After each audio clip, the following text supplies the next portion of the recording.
Hello. That was Friday. We're back on Sunday. We cashed on Friday. We're back to do it on Sunday.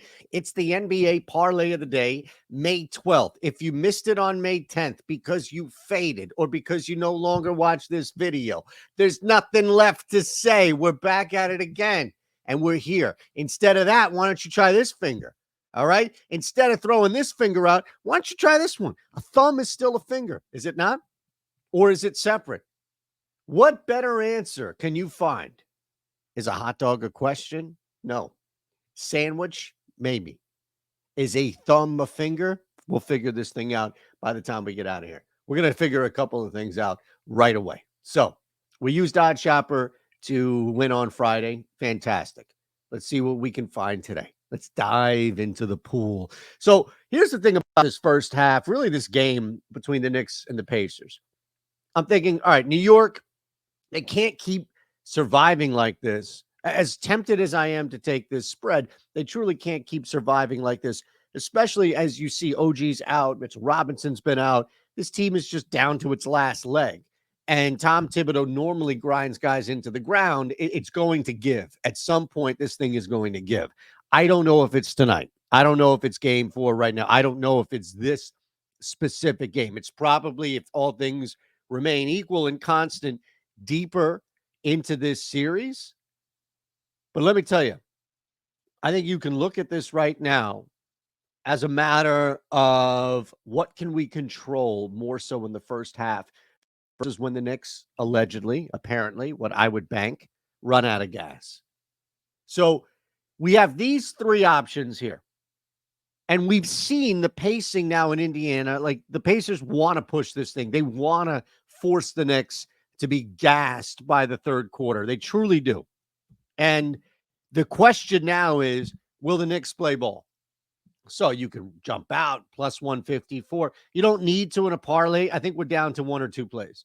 We're down to either the Knicks plus 3 or over 111.5 each in the first half. This is tight. And I think the biggest difference for me is knowing what I can count on here in a dance partner. I don't know if Indiana is going to be willing to dance, allowing the Knicks to either win outright or cover that 3. What I do know is that this thing is going to be pushed fast right from the jump. It's how the Pacers play basketball, and clearly the Knicks are comfortable with this, at least for the first 2.5 quarters. Then it's slow everything down, get the ball in Jalen Brunson's hands no matter what. But first, you pop in, you pop out, because the Pacers running this tempo, they still have to make shots. Absolutely still have to make shots. So we go back and we see, all right, we're going to stay away from the spread. Instead, we're going to go strictly first half total here. Now, this is where we start to look at the second game. And how much are you going to count on two things?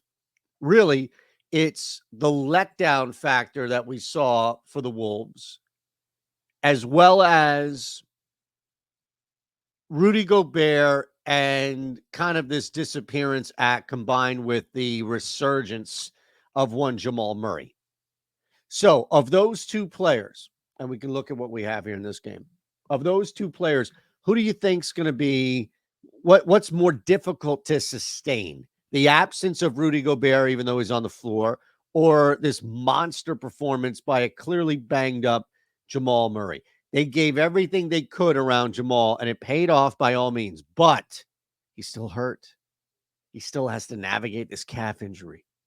Denver losing 2 at home to Minnesota was no fluke.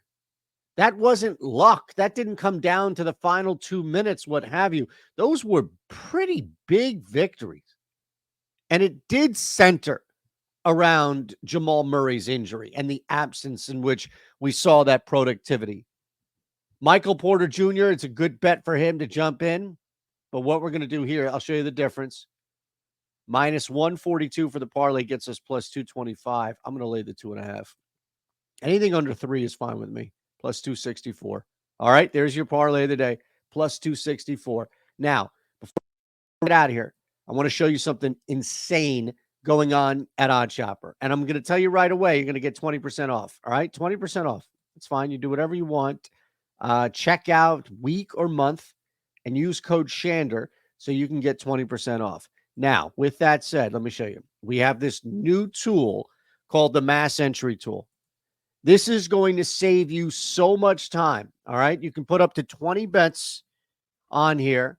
And I'm going to open this thing up as wide as I can. I'm going to go right to DK. And I have to log in first. That's always a problem. So let me show you what the parlay looks like here before it moves. And we're back.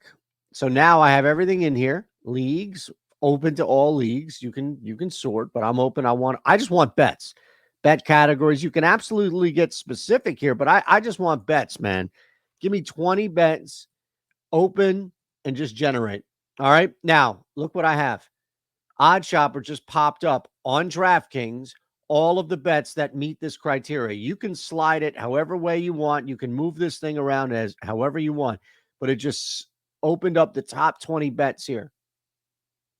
And you hit bet now, it goes right to your slip.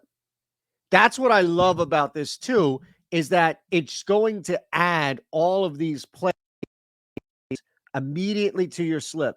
All right. I'll clear it so you can see it again because we had the 2 in there. Bet now. Heading on over to DraftKings. Loading, and 20 bets. I just loaded up 20 plays on the Mass Entry tool, hit bet now, and it just loaded up in my card. This is revolutionary as far as the time that it's going to take you to save. That's all. See ya.